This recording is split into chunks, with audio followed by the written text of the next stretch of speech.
저는 중세 수도사에 대해서 굉장히 관심이 많은데 중세 수도원에 관한 책들을 읽다 보면 재밌는 얘기가 진짜 많아요. 한 노년의 수도사가 아주 젊은 수도사에게 설교를 가르치는데 이론을 가르쳤어요. 그리고 노년의 수도사가 젊은 수도사에게 부탁을 했어요. 너 올라가 설교해봐. 그랬더니 이 젊은 수도사가 강대상에 올라가더니 사람들한테 물어보는 거예요. 여러분 제가 오늘 무슨 설교할 것 같습니까? 그러자 사람들이 무슨 설교할지 모르잖아요. 그래서 몰라요 그랬더니 나도 모르겠습니다. 그리고 내려가 버리는 거예요. 뭐 이런 게 다 있어. 이 노년의 선교사가 성질이 나가지고 너 다시 올라가서 똑바로 설교해. 이 젊은 선교사가 다시 올라가서 또 설교하면서 물어봤어요. 여러분 제가 오늘 무슨 설교할 것 같습니까? 그랬더니 이 사람, 그 청중들이, 성도들이 모른다고 말하면 팍 내려가 버릴 것 같으니까, 여러분 제가 오늘 무슨 설교할 것 같습니까? 무슨 설교할지 압니까? 물어봤더니 다 안다 그런 거예요. 그랬더니 이 사람이 갑자기 다 아는데 못하러 설교합니까? 그리고 또 내려가는 거예요. 아니, 뭐 이런 사람이 다 있어. 이 노년의 선교사가 성질인 오기로 나가지고, 너 똑바로 올라가 설교 못해? 그리고 올라가라 그랬어요. 또 이 젊은 선교사가 올라가서 또 물어본 거예요. 여러분 제가 오늘 무슨 설교할지 아십니까? 그랬더니 모른다 그러면 내려갈 거고 안다 그러면 내려갈 거여서 그 청중들이 반은 안다고 반은 모른다고 얘기한 거예요. 그러자 신입선교사가 뭐라고 말했냐면 그러면 아는 사람이 모르는 사람한테 알려주세요. 그리고 내려가 버리더래요. 근데 처음엔 화가 났는데 가만히 생각을 하는데 저게 설교다. 설교가 뭐예요? 모르는 사람이 아는 사람한테 아는 사람이 모르는 사람한테 알려주는 것, 그게 설교지 않을까? 그래서 그 수도원의 연구표가 뭐가 됐냐면 아는 사람이 모르는 사람에게, 이게 연구표가 됐어요. 여러분 제가 지난 주일부터 담임 목사의 설교를 듣고 은혜 받는 법 이란 제목을 가지고 설교하고 있어요. 이 세상에 가장 행복한 신앙생활하는 사람은 담임 목사의 설교를 들으면서 은혜 받는 사람이에요. 반대로 이 세상에서 가장 불행하게 신앙생활하는 사람은 담임 목사의 설교를 들으면서 은혜를 못 받아. 그 사람은 정말 불쌍한 사람이고요. 그 사람은 정말 가여운 사람이에요. 자, 지난주에 설교를 좀 이어서 한다면 목사가 성경적인 설교를 하고 복음적인 설교를, 바른 설교를 한다는 걸 전제로 성도들은 바른 설교를 바르게 듣는 것만큼 복을 받은 사람은 아마 없을 거예요. 여러분, 저는 설교를 더 성경적이고 더 복음적으로 바르게 하려고 발버둥 치고 몸부림칠 때니 여러분 제가 하는 설교 듣고 은혜 받길 주의 이름으로 축원합니다. 아멘. 목사가 복음적이고 성경적인 바른 말씀을 전한다는 걸 전제로 성도들이 해야 될 일이 있어요. 그 말씀을 잘 듣기 위해 몸부림을 쳐야 돼요. 그 말씀을 제대로 듣기 위해서 발버둥을 쳐야 돼요. 신앙생활하는 사람에게 있어서 설교를 잘 듣는 것보다 더 중요한 일은 없어요. 안타까운 건 어떤 사람들은 설교를 듣고 은혜를 받는 것보다 교회 봉사하는 걸 더 중요하게 생각하고 교회 사역하는 걸 더 중요하게 생각하고 어떤 회의하는 걸 더 중요하게 생각하는 사람들이 있어요. 장담하건대 그 사람의 신앙은 1년이 못 돼서 분명히 후퇴할 것이고 쇠약할 것이고 쇠잔해질 거예요. 그러므로 설교를 잘 듣는 것이 내 영혼이 사는 길이고 내 믿음을 지키는 길이고 내 신앙을 지키는 거라는 거예요. 자, 그렇다면 설교를 잘 듣는다는 건 어떤 의미를 가지고 있을까? 자, 우리 지난 주일날 말씀드렸던 거 생각하면서 자, 누가복음 8장 15절. 자, 누가복음 8장 15절. 설교를 잘 듣는다는 건 어떤 의미를 가지고 있을까? 누가복음 8장 15절에 좋은 땅에 있다는 건, 자, 설교를 잘 듣는다는 건 착하고 좋은 마음으로 말씀을 들어야 돼요. 두 번째, 말씀을 들었으면 지키겠다는 마음으로 말씀을 들어야 돼요. 세 번째, 말씀을 들었으면 인내로 결실하겠다는 마음으로 말씀을 들어야 돼요. 자, 설교를 잘 듣는다는 게 어떤 말이냐? 착하고 좋은 마음으로. 착하고 좋은 마음으로. 그런데 이 착하고 좋은 마음을 여러분 히브리서 4장 보세요. 거기 보면 히브리서 4장 보면은요 2절. 자, 히브리서 4장 2절. 자, 우리 다 같이 읽겠습니다. 시작. 그들과 같이 우리도 복음 전함을 받은 자이나. 자, 거기 보니까 그들과 같이 우리도 복음 전함을 받은 자이나, 복음 전함을 받은 자이나. 자, 우리는 지금 복음 전함을 받는 자들이잖아요. 그런데 들은 바 그 말씀이 그들에게 유익하지 못한 것은, 말씀을 들었는데 그 말씀이 우리에게 유익하지 못한 것은 듣는 자가 믿음과 결부시키지 아니함이라. 믿음 동그라미 쳐보세요. 자, 누가복음 8장에 착하고 좋은 마음이란 히브리서 4장 2절에 믿음하고 똑같은 말이에요. 다시 말해서 하나님의 말씀을 들을 때 어떻게 들어야 되냐? 누가복음 8장엔 착하고 좋은 마음으로, 히브리서 4장 2절엔 믿음으로 들어야 그 말씀이 내 영혼에 유익하며, 착하고 마음으로 들어야 그 말씀이 나에게 유익하다. 여러분 축복합니다. 말씀 들을 때 착하고 좋은 마음으로 듣길 바랍니다. 아멘. 또 말씀을 들을 때 믿음으로 듣길 축원합니다. 아멘. 여러분, 그 이스라엘 사람들이 애굽을 탈출했잖아요. 애굽을 탈출할 때 남자만 60만이 넘는 사람들이 나왔어요. 여자랑 애들까지 200만. 그런데 그 사람들 중에 가나안에 들어갈 때 몇 명 들어갔죠? 절 보고 빨리 눈치껏 얘기해요. 성경을 모르면 눈치라도 있어야 돼요. 몇 명이 들어갔다고요? 2명. 누구죠? 혹시 아세요? 여호수아 갈렙. 여호수아가 딱 둘밖에 못 들어갔어요. 그러면 59만 9,998명. 이 사람들은 왜 다 광야에서 죽었고 왜 딱 2명만 가나안에 들어갔을까? 성경에 기가 막힌 말이 나와요. 자, 히브리서 4장 1절. 그러므로 우리는 두려워할지니 그의 안식에 들어갈 약속이 남아있을지라도, 언더라인 치세요. 너희 중에는 혹 이르지 못할 자가 있을까 함이라. 너희 중에는 혹 이르지 못할 자가 있을까 함이라. 그래서 여러분, 세례받았다고 구원받는 거 아니에요. 집사장로 권사 목사라고 구원받는 거 아니에요. 신학교 신대원 나왔다고 구원받는 게 아니에요. 내가 교회에서 주일학교 교사했다고 구원받는 게 아니에요. 여러분, 어떤 사람은 중간에 너희 중에 혹 이르지 못할 자가 있을지도 몰라. 다시 말해서 이스라엘 사람들이 애굽을 탈출할 땐 남자만 60만, 들어갈 땐 2명. 다 어떻게 됐어요? 그들은 기적도 받고 이적도 받고 표적도 봤어요. 하지만 그들은 중간에서 무너졌고 넘어졌고 쓰러졌어요. 왜 그랬을까요? 도대체 왜 그랬을까? 자, 오늘 이 히브리서, 여러분 히브리서를 대략적으로 알아야 되는데, 일단 히브리서의 저자가 누구냐? 이렇게 누군가 물으면 여러분 이렇게 말하세요. 모른다고. 대부분의 사람들은 히브리서의 저자를 사도 바울이라고 말하는데, 신학자들은 사도 바울일 가능성이 높다라고 말하지 사도 바울이라고 말하진 않아요. 왜냐하면 히브리서의 저자가 사도 바울이 아닐 가능성도 몇 군데 기록돼 있어요. 자, 그래서 히브리서의 저자는 저자 미상이라고 생각하면 돼요. 자, 어떤 사도가 초대교회, 히브리 교회에 지금 편지를 보낸 게 히브리서거든요. 그러면 히브리서가 기록될 당시에 어떤 상황이었냐? 당시에 예수님이 오시기 전에 대부분의 이스라엘은 유대교였잖아요. 근데 유대교를 믿던 사람들이 예수님을 믿음으로 기독교로 개종을 했어요. 근데 문제는 기독교로 개종을 했다가 다시 유대교로 돌아가는 거예요. 왜냐하면 기독교는 말씀 이러잖아요. 근데 유대교는 뭔가 이렇게 신비한 컨셉이 있어요. 어떤 의전, 어떤 예전, 어떤 의식, 어떤 그런 형식에 약간의 그 미스티시즘, 신비함이 있어요. 그러다 보니까 유대교인이었다가 기독교로 개종했던 사람이 다시 그 배교, 다시 유대교로 돌아가 버리는 거예요. 그런 상황을 간파한 히브리서의 저자가 히브리 교회에 편지를 보냈는데 두 가지를 강조했어요. 그 첫 번째가 뭐냐면, 히브리서를 읽어보면 제일 많이 나오는 말이 인내해라 이 말이 나와요. 자, 여러분, 사람들이 유대교인이었다가 다시 개종해서 기독교인 됐다가 다시 왜 유대교로 돌아갔을까?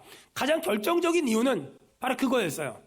교회 지도자들의 타락, 교회 지도자들의 변질. 여러분, 아마 여러분 주변에 교회 지도자들의 타락 때문에, 교회 지도자들의 변질 때문에 믿음에서 떠난 사람들이 있을걸요? 그리고 믿음에서 무너진 사람들이 있을 거예요. 아마 여러분 중에도 그런 사람이 있을 수 있어요. 여러분, 이게 당시 지금부터 2000년 전에 있었던 일만 이면 얼마나 좋아요? 지금 우리 주변에도 교회 지도자들의 변질, 교회 지도자들의 타락, 그것 때문에 무너지고 쓰러지고 깨지고 자빠진 사람들이 너무나 많아요. 우리 교회가 하나님의 은혜로 계속 부흥되면서 우리 성도들 중에 또 우리 교회를 등록하는 분들 중에 저한테 농담 반 진담 반 하시는 말씀이 있어요. 목사님은 변질되지 마세요. 목사님은 타락하지 마세요. 지금부터 한 10년 전에 저한테 그런 말을 하시고 저희 교회를 등록한 성도님이 한 분 계세요. 제가 엊그저께 만났어요. 만나서 뭔 얘기하다가 옛날 얘기하길래 근데 집사님, 제가 집사님 생각했을 때 변질된 거 같아요? 변질이 안 된 것 같아요? 그랬더니 그분이 충격적인 말을 했어요. 더 독해졌어요. 이게 좋다는 말인지 나쁜 말인지 모르겠는데 그때보다 더 심하네 지금 상태가. 그래서 좋은 말이죠. 상당히 좋은 말. 여러분 지금도 많은 사람들이 목사님한테 시험 들었어요. 목사님한테 상처받았어요. 교회 지도자들의 변질, 교회 지도자들의 타락 때문에 여기저기서 넘어지고 시험 들고 교회를 떠나고 하나님을 떠나는 사람들이 아주 가끔 보면 있어요. 제가 그분들한테 꼭 해주고 싶은 말이 있어요. 여러분 너무너무 원론적인 말이지만 사람 바라보지 말고 하나님 바라보세요. 아멘. 그것이 정답이에요. 너무너무 원론적인 얘기지만 하지만 원론적인 얘기가 정답일 때가 많아요. 어떤 젊은 애기 엄마가 20대에 혼자 됐어요. 딸내미를 혼자 정말 억척스럽게 끼웠어요. 그리고 대학 교수를 만들었네요. 그 딸이 어느 날 엄마한테 물어봤어요. 엄마, 너무 고마워. 내가 엄마를 위해서 뭘 해주면 좋을까? 그랬더니 어머니가 나 교회 갈 때 갔다가 왔다가 할 때 너무 힘들어. 그러니까 네가 좀 태워다 주면 안 돼? 뭐 그 정도 할 수 있지. 엄마 태워다 주고 왔다 가려니까 시간이 어정쩡해요. 그래서 엄마랑 같이 예배 드리러 갔어요. 교회가 난리가 났어요. 막 대학 교수가 된 딸이 왔다고 난리가 났어요. 그래서 예배 드리고 엄마는 무슨 모임하고 여기저기 돌아다니는데 이 여자가, 이 대학 교수인 여자가 좀 지나가는데 자기 또래 여자들 서너 명이서 얘기를 하는데 남편 욕하고 남편 자랑하고 아이 자랑하고 그 다음에 명품 자랑하고 또 뭐 누가 옷을 어떻게 입었네, 누가 옷을 저렇게 입었네 막 떠들고 다니더래요. 막 그런 말 너무너무 듣기 싫어서 그냥 그 장소를 옮겼대요. 장소를 황급하게 옮기는데 어떤 중년의 신사가 가까이 와서 인사를 하더래요. 안녕하세요. 누구누구 따님이시죠? 아, 네, 그렇습니다. 아, 저는 이 교회 장로인데 저희 딸내미가 교수님이 계신 그 대학에 가고 싶어 하는데 아이가 좀 실력이 안 돼서 기부 입학을 좀 할 수 있는 방법이 있을까요? 물어보더래요. 이 교수님은 그런 것들에 대해서 굉장히 혐오스러움을 가지고 있었는데 그런 말을 하니까 막 화가 나서 막 터져버리려고 하더래요. 그래서 황급하게 적당히 얼버무리고 2층으로 올라갔는데 2층에서 어떤 남자들 몇 명이 모여 앉아가지고 세상 사람도 사용하지 않는 욕을 하면서 막 싸우고 있더래요. 아, 이 교회는 올 때가 아니야. 그리고 내려가서 엄마를 만나서 엄마 교회 가지 말자. 교회 다니지 말자. 이 교회 너무 이상한 데다. 교회 다니지 말자. 교회 다니지 말자. 내가 좋은 데 모시고 갈게. 맛있는 데 먹으러 갈게. 가지 말자. 그랬더니 왜 그러냐고 물어봐서 자초지종을 다 설명했대요. 그러면서 교회 가지 말자고. 그랬더니 어머니가 이 딸이 듣기엔 충격적인 말을 했어요.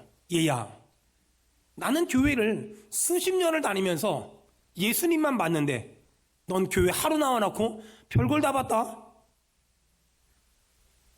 교회는 그런 거 저런 거 쳐다보는 데가 아니라 예수님 바라보는 곳이야. 아멘. 여러분, 이 딸이 그 말을 듣고 깜짝 놀랐어요. 와, 우리 엄마가 젊었을 때 혼자 돼서 외로워서 힘들어서 그냥 기복주의 신앙을 가지고 교회 다니는 줄 알았는데 우리 엄마의 믿음의 깊이가, 우리 엄마의 믿음의 뿌리가 저렇게 대단하구나. 저렇게 대단하구나. 그 말을 듣고 깜짝 놀랐어요. 여러분, 인정하든 인정하지 않든 제가 선포할 테니까 아멘 합시다. 신앙생활은 사람 바라보지 말고 주만 바라보는 겁니다. 예수 바라보길 바랍니다. 여러분, 이렇게 히브리서의 저자는 당시 초대교회를 향하여 시험 가운데 인내하라고, 둘째, 신앙생활은 같이 하는 거라고, 함께 하는 거라고 얘기했어요. 여러분, 이제 코로나가 점점 끝나가고 있어요. 코로나가 한창일 때는 어떤 사람이 예배를 안 나오잖아요. 그러면 영상으로 예배 드리겠지. 영상으로 예배 드릴 거야? 이렇게 좋게 생각하고 나서 그냥 코로나가 잠잠해지면 오겠지라고 생각했어요. 그리고 이제 코로나가 잠잠해지고 있어요. 저희 교회는 지금 현장 예배가 사실 코로나 기간에도 교회가 많이 부흥해서 코로나 이전과 비교할 수는 없지만 현장 예배 아직 회복되지 못한 분들 생각하면 한 지금 99.5%는 회복됐어요. 거의 100% 다 회복됐다고 봐도 과언이 아니고, 코로나 기간 동안 교회는, 여러분 이번 잠포지원 갔다 와서 아시겠지만 코로나 기간 동안 교회는 더 많이 부흥했어요. 근데 그럼에도 불구하고 한 두세 가정 정도가 아직 현장 예배가 회복이 안 됐어요. 여러분, 대부분의 교회가 지금 현장 예배가 회복이 거의 안 돼요. 60% 회복되면 굉장히 많이 회복됐다 그래요. 여러분, 그래서 주변에 물어보세요. 아직 교회에서 밥 먹는 교회가 많지 않아요. 정부에서 밥 먹으려는데 근데 밥을 못 먹는 교회가 너무나 많아요. 왜 그럴까요? 봉사할 사람이 없어요. 교회에서 식사 봉사할 사람이 없어요. 우리 교회는 지금도 보통 주일날 얘기 들어보면 한 700~800명이 점심을 먹는다고 해요. 그 어마어마한 사람들이 식사를 한다는 거예요. 여러분, 그렇다면 왜 아직도 사람들이 현장 예배를 못 드릴까요? 첫째, 직업적으로, 생업적으로 아직도 현장 예배를 가면 안 되는 분들이 진짜 있어요. 그걸 인정해야 돼요. 여러분, 그들은 국가에서 코로나 끝입니다 라고 말할 때까지는 아직 조심해야 되는 사람이 진짜 있어요. 저희 교회 성도 가운데서도 한 가정 제가 알고 있어요. 하지만 그런 게 아님에도 불구하고 현장 예배를 안 나온다면 죄송합니다만 영적으로 넘어진 거예요. 신앙적으로 무너진 거예요. 영적으로 병들어 버린 거예요. 믿음이 하나님에게서 떠난 거예요. 여러분, 그들을 위해서 우리가 해야 될 일이 있어요. 그들은 코로나 이전에는 너무나 착하고 좋은 마음을 가지고 신앙생활을 했었는데 어느 날 이 코로나를 지나면서 그 마음이 변질된 거예요. 그 마음이 오염된 거예요. 자, 어떻게 오염됐을까? 성경 보세요. 히브리서 3장 12절. 형제들아, 너희는 삼가옥 너희 중에 누가 믿지 아니하는, 동그라미 치세요, 악한 마음을 품고 살아계신 하나님에게서 떨어질까 조심하라. 코로나 이전에는 착하고 좋은 마음으로 신앙생활 했었는데 변질되면서 12절 악한 마음이 된 사람이 있어요. 13절 완고해진 사람들이 있어요. 여러분, 그런 사람이 있다면 우리가 뭘 해야 될까? 13절에 오직 오늘이라 일컫는 동안에 언더라인 쳐보세요. 매일 피차 권면하여. 처음부터 따라 합시다. 매일 피차 권면하여. 시작. 매일 피차 권면하여. 다시 한번요. 매일 피차 권면하여. 시작. 매일 피차 권면하여. 여러분, 이렇게 믿음에서 떨어지고 믿음에서 무너지고 신앙에서 떨어지고 신앙에서 무너진 사람이 있다면 그들에게 매일 피차 권면해서 그 사람들을 예배의 자리로 불러내야 돼요. 이 매일 피차 권면하여, 이걸 여러분 거기 성경에 메모해 보세요. 어머니의 역할. 어머니의 역할. 여러분, 매일 피차 권면하는 건 이 어머니의 역할이에요. 우리 주변에 넘어지고 쓰러지고 주저앉고 자빠진 사람들이 있어요. 그들을 가만히 내버려 두지 말고 모른 척하지 말고, 아니 예수님 나만 잘 믿으면 되지 왜 여기저기 신경 쓰고 살아야 돼, 이러지 말고요. 매일 피차 권면함으로 그 사람들을 자꾸만 예배의 자리로 불러내야 돼요. 여러분, 하나님이 그 사람에게 예배를 통하여 은혜 주실 줄로 믿습니다. 아멘. 자, 그렇다면 여기서 중요한 질문, 왜 이스라엘 사람들은 애굽을 탈출하는 데는 남자만 60만, 여자와 아이까지 200만이 넘도록 애굽을 탈출했는데 가나안엔 두 사람만 들어갔을까? 자, 히브리서 3장 18절. 히브리서 3장 18절 다 같이 읽겠습니다. 시작. 또 하나님이 누구에게 맹세하사 그의 안식에 들어오지 못하리라 하셨느냐. 곧 순종하지 아니하던 자들에게가 아니냐. 동그라미 치세요. 순종하지 않았기 때문에. 말씀을 들었는데 순종하지 않으니까 애굽은 탈출했지만 가나안에 들어가지 못한 거예요. 19절. 이로 보건대 그들이 믿지 아니함으로. 말씀을 들었지만 믿지 않으니까 그들이 애굽은 탈출했지만 가나안에 들어가지 못한 거예요. 자, 여러분, 제가 지난 주일날 하나님이 우리에게 말씀하시는 법, 이런 제목을 가지고 설교했죠. 하나님은 하나님의 말씀을 누구의 인격을 통하여, 목사의 인격을 통하여 우리에게 전달하세요. 다시요. 하나님은 하나님의 말씀을 목사의 인격을 통하여 우리에게 전달하세요. 자, 하나님이 하나님의 말씀을 목사님을 통해서 우리에게 전달한다.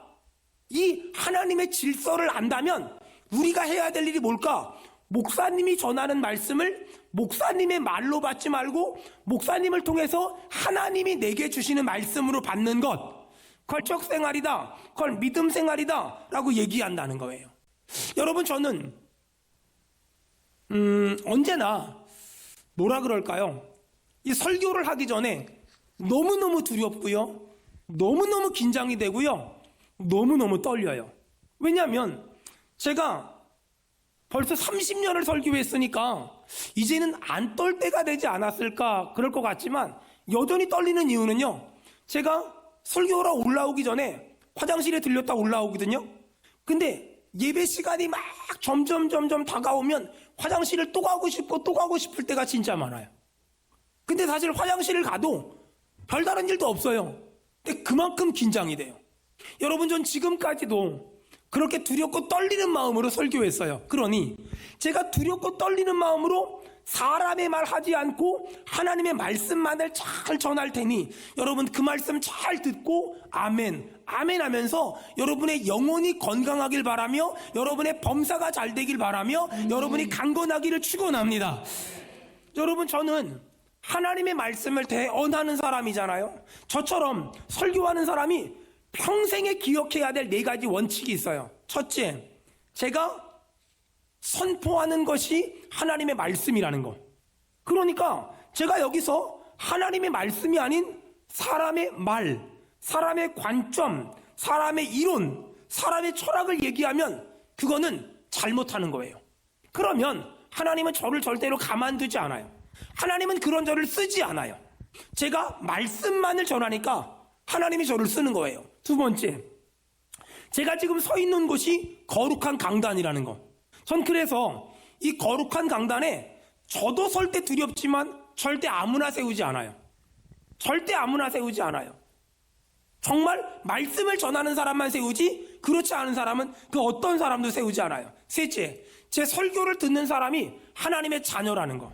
여러분이 한 사람 한 사람이 얼마나 소중한 사람이냐면요, 예수님이 십자가에서 핏값으로 사신 사람들이 여러분인 줄로 믿습니다. 아멘. 그러므로 여러분 한 사람 한 사람은 정말 소중한 사람이에요. 그리고 여러분은 제가 여기저기서 끌어모은 사람들이 아니라 하나님이 보내주신 사람들이에요. 아멘. 그러니 얼마나 소중하겠어요. 그러니 얼마나 존귀하겠어요. 마지막으로 여러분, 제 설교 한마디에 따라서 어떤 사람의 인생이 달라진다는 거. 예를 들어서 어떤 사람은요, 교회 오기 전에 나 이제 이혼할 거야 이런 마음으로 와요.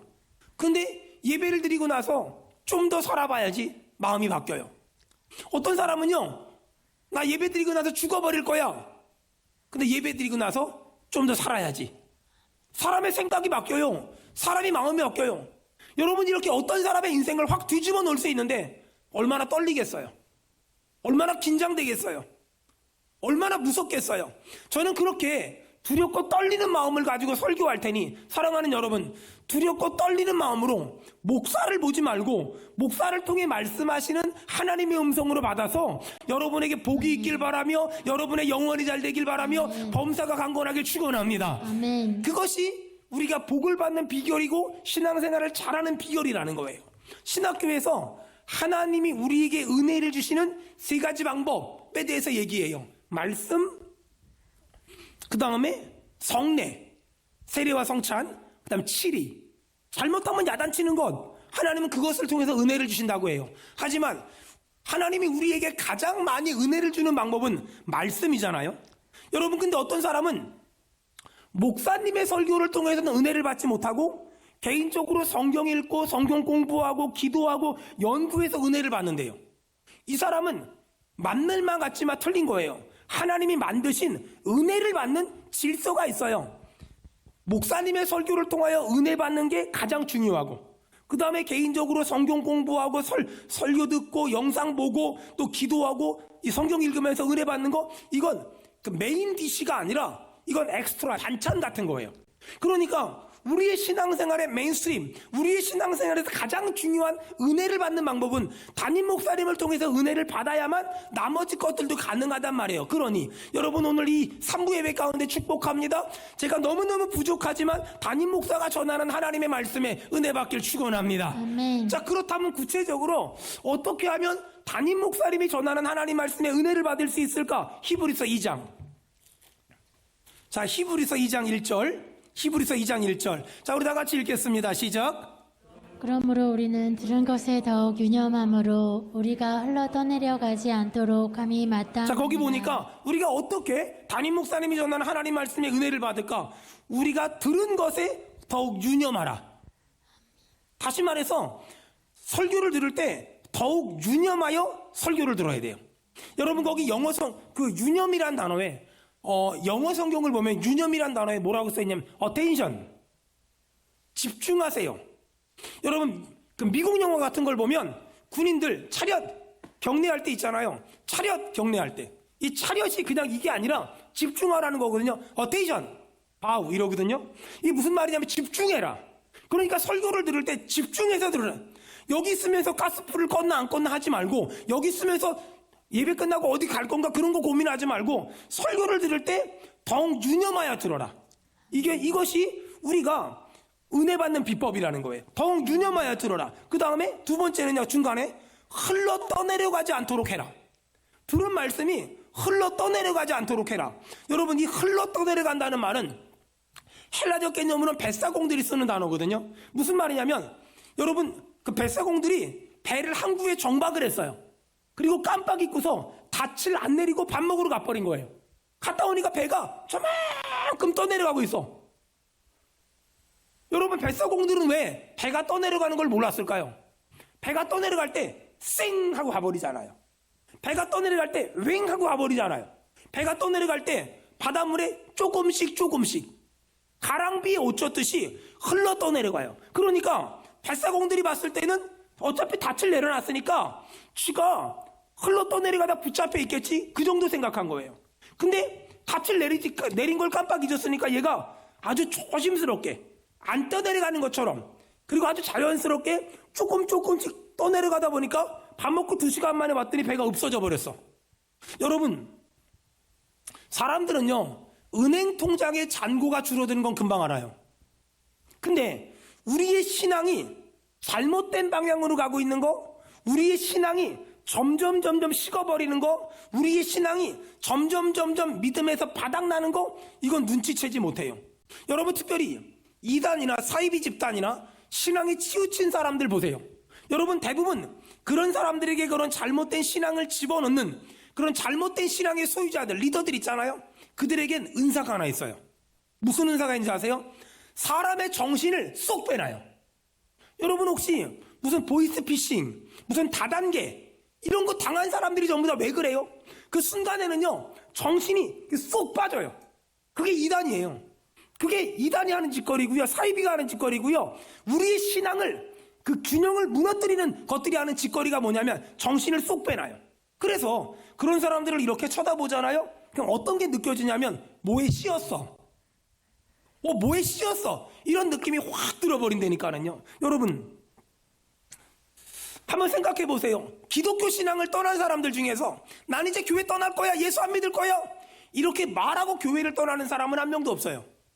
대부분 우리와 같이 신앙생활하고 성가대하고 찬양대하고 또 교사하고 문화개방하고 이랬던 친구들이, 여러분, 왜 언제 교회를 떠난 줄 아세요? 그 사람들도 몰라요.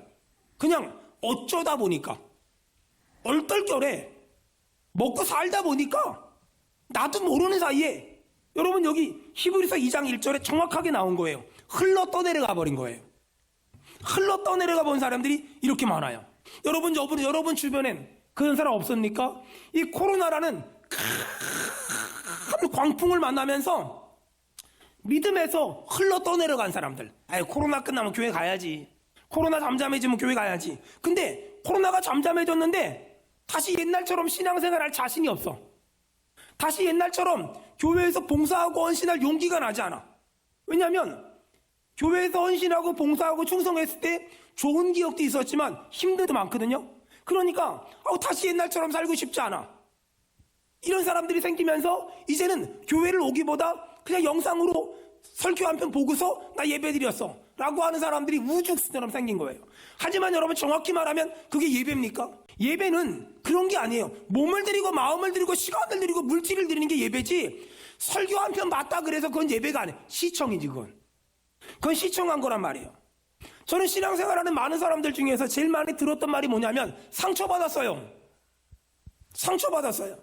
아마 지금 제가 여러분 교회 다니면서 받아본 사람이 있으면 손 들어봐요. 그럼 다 손 들걸요?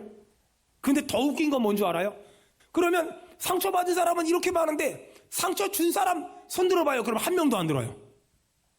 아니, 준 사람이 없는데 왜 받은 사람만 있는 거예요? 도대체 누가 준 거예요? 내가 줬나? 왜 준 사람은 없는데 받은 사람만 있는 거예요? 여러분, 지금 이렇게 많은 사람들이 신앙이 나도 모르는 사이에 흘러 떠내려갔어요.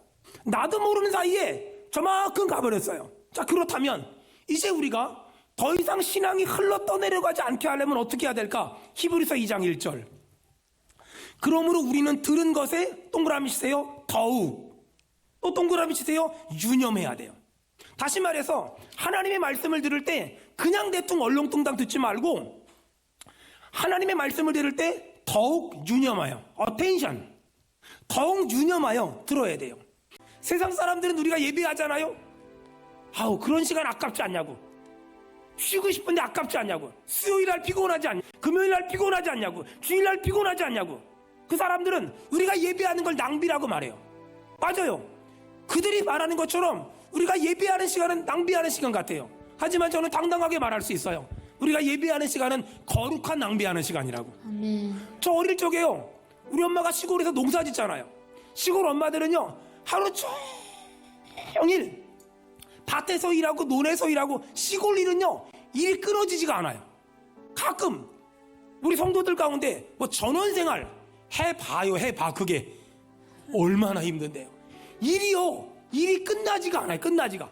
근데 시골에서 우리 어머니 하루 종일 농사 짓고 수요 예배 가고 금요 예배 가잖아요. 그러면 예배 가가지고 우리 어머니뿐만 아니라 다 농사 짓다가 왔으니까 얼마나 힘들겠어요. 제대로 씻지도 못하고 먹지도 못하고 교회 와서 다 꾸벅꾸벅 쳐.